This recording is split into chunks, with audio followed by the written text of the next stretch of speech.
Sydney is the most expensive capital city in Australia to rent, with the median price for a unit costing $750 a week, while homes on average are $830 a week.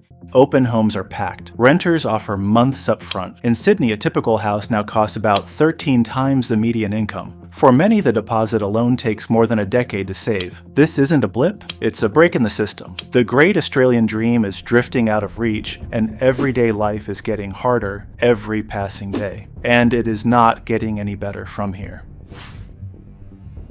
Australia wasn't just a country, it was a promise. For generations, people came here chasing the great Australian dream. A steady job, a home with a backyard, and a life better than their parents. In the 1950s, that dream felt achievable for almost everyone. Homes were affordable, wages were fair, and opportunity felt endless. By 1966, over 70% of Australians owned their home. That hard work paid off.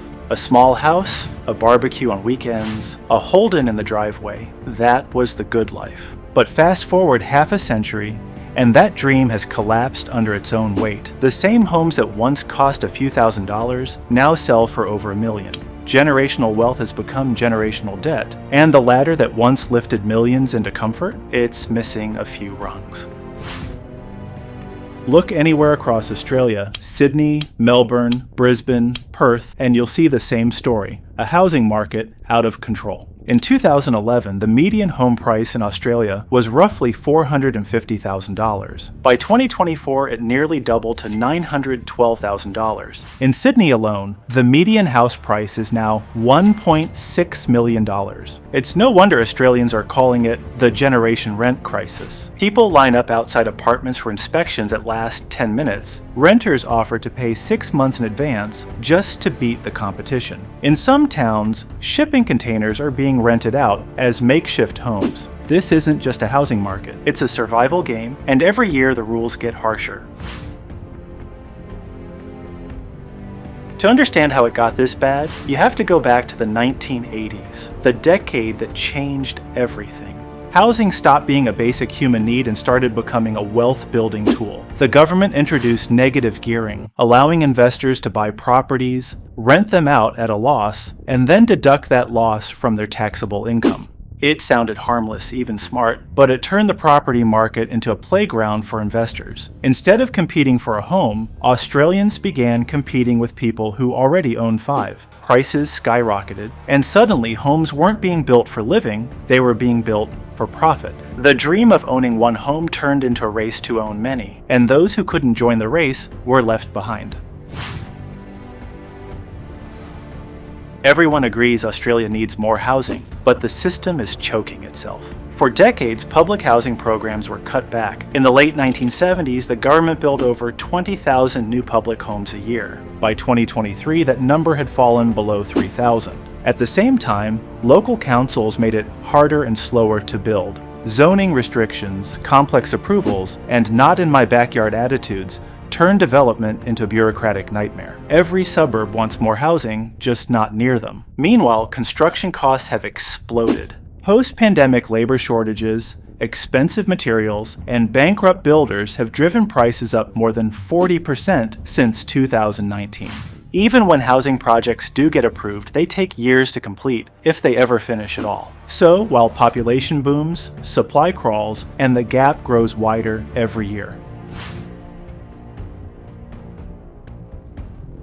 The pandemic didn't cause the crisis, but it poured fuel on it. When COVID-19 hit, the Reserve Bank of Australia slashed interest rates to near zero. Borrowing became cheaper than ever. People rushed to buy homes thinking low rates would last forever. Government grants like HomeBuilder added extra heat to the frenzy. At first, it looked like a miracle. Construction surged, spending soared, and the economy avoided collapse. But the side effect was a property explosion unlike anything seen before. Prices shot up, demand crushed supply, and suddenly everyone was in over their heads. Then came inflation. Interest rates jumped 13 times between 2022 and 2024. Mortgage repayments doubled. Families who stretched themselves thin to buy during the boom found themselves sinking under the weight of debt. Australia went from cheap money to crushing repayments in less than 2 years, and for many, there's no way out.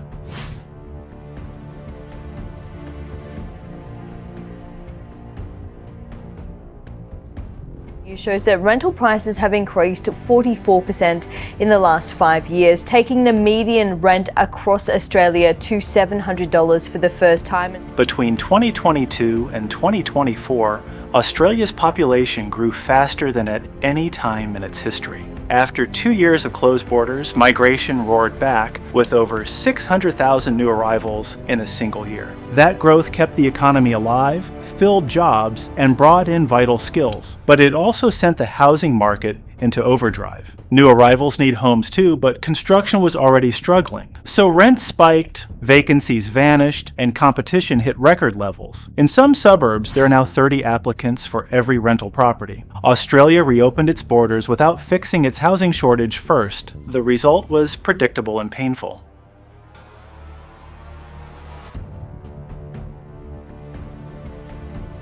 Even if you manage to find a home, living in it has never been more expensive. Electricity bills, fuel costs, groceries, everything is rising faster than wages. The Consumer Price Index rose nearly 20% between 2020 and 2024, while real wages barely moved. For the average Australian family, there's no breathing room left. 1 in 3 renters is now in rental stress, spending more than 30% of their income on housing. And homeowners are feeling it too. Mortgage defaults have quietly begun to climb. The phrase working poor is no longer rare in Australia. Even with a full-time job, many can't keep up with rising costs. The lucky country feels less lucky when survival depends on skipping dinner or turning off the heater.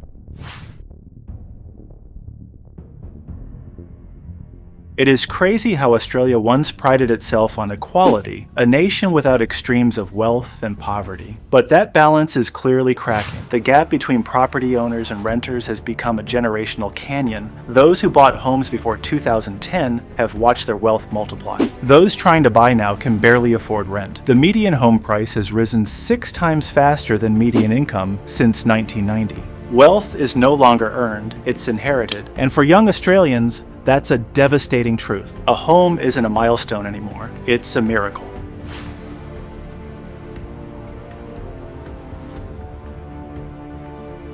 And buying a house has become the defining political issue of the decade. Prime Minister Anthony Albanese has promised to build 1.2 million homes by 2029. An ambitious goal, but experts warn the numbers don't add up. Labor shortages, material costs, and local resistance make it almost impossible. Meanwhile, opposition leaders call for tax reform, cuts to immigration, or relaxed planning laws. Each solution fixes one piece of the puzzle, but never the whole picture, because Australia's housing crisis isn't just economic, it's cultural. For decades, the nation treated rising property values as a sign of success. Politicians bragged when prices went up, homeowners felt richer, and voters rewarded them for it. Now, the same system that built prosperity is tearing it apart. It's easy to drown in numbers, harder to face the stories behind them. Families forced to move every 6 months because rent keeps rising. Elderly renters facing eviction with nowhere to go. Students sleeping in cars, nurses commuting 2 hours to work, and teachers priced out of the very cities they serve. Homelessness in Australia is at a record high, affecting more than 120,000 people every night. And it's not just the chronically homeless, it's working families, single parents, and young people with jobs who simply can't afford a roof. The housing crisis sounds abstract until it happens to you. Then it becomes terrifyingly real. Economists agree, there's no single villain and no easy fix. Cut migration too sharply and the economy slows. Build more homes, and you'll still face labor shortages and cost overruns. Raise wages, and inflation fights back. It's a delicate balance, but the longer Australia waits, the worse it gets. The real question is philosophical, not financial. What kind of country does Australia want to be? One where homes are built to live in, or one where they're built to profit from? The great Australian dream isn't dead yet, but it's on life support. And whether it survives depends on choices made right now. Australia has faced droughts, wars, recessions, and survived them all. But this crisis isn't about nature or chance. It's about priorities. Because no country can call itself prosperous if its own people can't afford a place to live. The lucky country has reached its breaking point, and the question that echoes through every overcrowded open home and every rising rent bill is simple. how long before luck finally runs out. So if this opened your eyes, hit like, subscribe, and share this video. Let's make sure the real story of modern Australia gets heard, not buried.